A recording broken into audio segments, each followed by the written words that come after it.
आदरणीय अधिष्ठाता महोदय, the bill amending the Family Courts Act 1984 जो यहाँ पे प्रस्तुत हो रहा है, इस पे आपने मुझे बोलने का अवसर दिया और मुझे यहाँ बहुजन समाज पार्टी और बहन कुमारी मायावती जी के वक्तव्य को यहाँ पे रखने के लिए आपने अवसर दिया। मैं इसका आभारी हूँ। इस बिल में मूलतः जब ये कानून लागू होता है वो किसी भी स्टेट पे किस तारीख से लागू होगा उसको तय करना, इसका अधिकार सेंट्रल गवर्नमेंट के अंतर्गत होता है।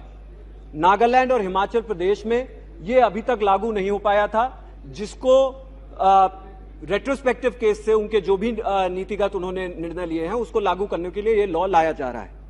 लेकिन महोदय, ये बहुत ही सुनहरा अवसर था कि इसके अंदर 3 ऐसे प्रमुख बिंदु थे जिसके ऊपर हम जरूर कुछ ना कुछ परिवर्तन करके इस देश को एक अच्छी दिशा देने का काम कर सकते थे। मैं यहां पे जरूर कहना चाहता हूं कि महिलाओं का एक बड़ा तबका सत्ता पक्ष को वोट देने का काम करता है, लेकिन उनके लिए काम नहीं किया गया है। इसका एक सीधा उदाहरण मैं इस बिल के जरिए देना चाहता हूं। आदरणीय अधिष्ठाता महोदय, सिर्फ हंगामा करना हमारा मकसद नहीं होना चाहिए, सूरत हाल भी बदलनी चाहिए। और सूरत हाल कैसे बदल सकती थी, ये 3 प्रमुख मुद्दे हैं। एक, न्यायपालिका में विषम लिंग अनुपात है, इसके ऊपर मैं अभी चर्चा करूंगा।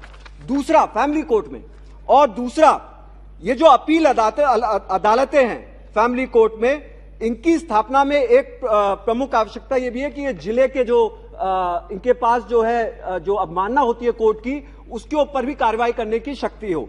और तीसरा, जो परामर्शदाता होते हैं, जो मैरिज काउंसलर होते हैं, उनका जो समय नियम तय किया गया है 3 महीने का, उसको बढ़ाने का। सबसे पहले आते हैं जो ये लिंग अनुपात की बात है। महोदय, मैं आपको बताना चाहता हूं कि इसी बिल में यह लिखा गया है कि न्यायपालिका में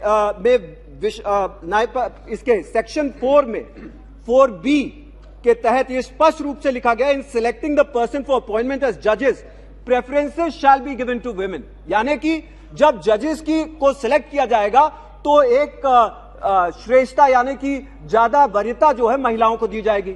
लेकिन इसका मतलब क्या हुआ कि एक हिसाब से लिंग अनुपात महिलाओं का ज्यादा होना चाहिए अगर वरीयताएं दी जाएंगी। लेकिन आज की स्थिति क्या है कि जो भी जज हैं वो ज्यादातर महिलाएं नहीं हैं। करीब 38 वर्ष बीत जाने के बाद भी उस प्राविधान का पालन नहीं किया जा रहा है। राष्ट्रीय महिला आयोग की एक रिपोर्ट यह दर्शाती है कि भारतीय परिवार न्यायालयों में महज न्यायाधीश की कुर्सी पर मात्र 20% से कम महिलाएं हैं। बाबा साहब BR अम्बेडकर जी ने महिलाओं के ही मुद्दे को लेकर के रिजाइन कर दिया था साहब, लेकिन आज इतने सालों बाद भी महिलाओं को वो सम्मान नहीं मिल पा रहा है। स्पीकर सर, मैं आपको यह बताना चाहता हूं कि न्याय विभाग की वेबसाइट के अनुसार निचली अदालतों में केवल 30% महिलाएं, उच्च अदालतों में 11.5% महिलाएं।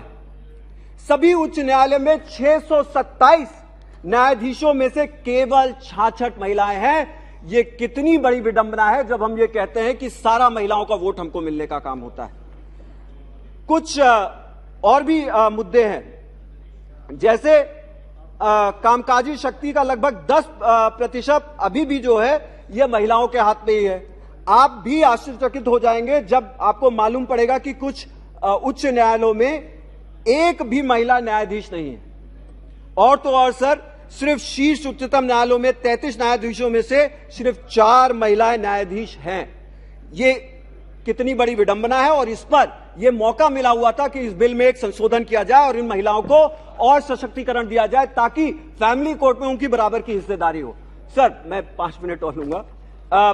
पिछले 15 वर्ष के आंकड़े ये दिखाते हैं कि न्यायपालिका में महिलाओं का प्रतिनिधित्व बेहद कम रहा है। 2006 और 2021 में के बीच 150 महिलाएं न्यायाधीशों को उच्च न्यायालय में नियुक्त किया गया था, लेकिन उनमें से 84 पहले से ही सेवानिवृत्त हो चुकी थी और 66 अभी सेवारत हैं। सब महिलाओं को उन सभी जगहों पर सेवारत होना चाहिए जहां उनके, आपके और समाज के लिए निर्णय लिया जा रहा हो। जैसे कि इस कोर्ट में जिस बिल पे अभी हम फैमिली कोर्ट की बात कर रहे हैं, अपील अदालतों में, यह मेरा दूसरा मुद्दा है सर। अपील अदालतों में फैमिली कोर्ट के बेंच की स्थापना एक बहुत ही आवश्यक जरूरत है।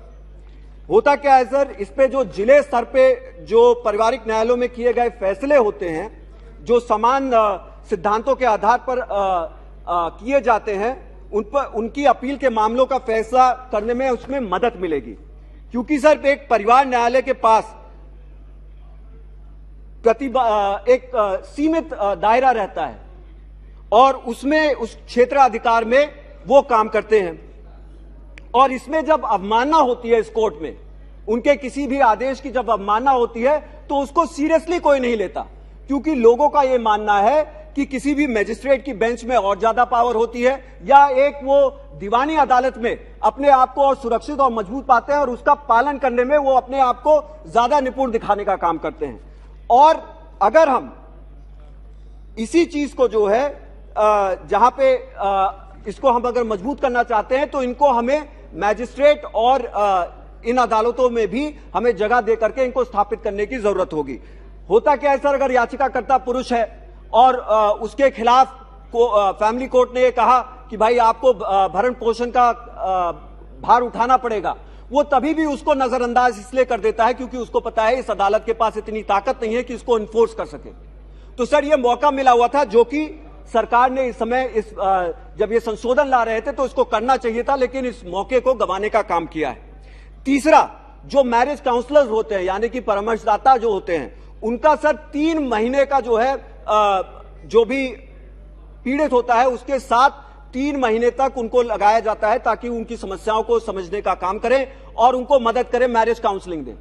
लेकिन सर होता क्या, अगर कोई मामला 3 महीने से अधिक चला जाता है तो हमें देखने को मिलता है कि वो परामर्शदाता यानी कि मैरिज काउंसलर बदल जाता है, नए सिरे से उन्हें अपनी पूरी विडंबना उनको बतानी पड़ती है, उसको समझने में समय भी लगता है, और ये इस लॉ में एक गहरी खामी है जिसको दूर करने का एक मौका मिला था, जिसको करना चाहिए था। सर मैं आपके माध्यम से ये अपील करना चाहता हूं और मैं कंक्लूजन की तरफ आ गया हूं। मैं ये अपील करना चाहता हूं कि आप फैमिली कोर्ट से ही शुरुआत करिए, महिलाओं को इसमें आरक्षण दीजिए। आप ये उनके भविष्य की बात है, यहां पे सबसे ज्यादा पीड़ित महिलाएं होती हैं।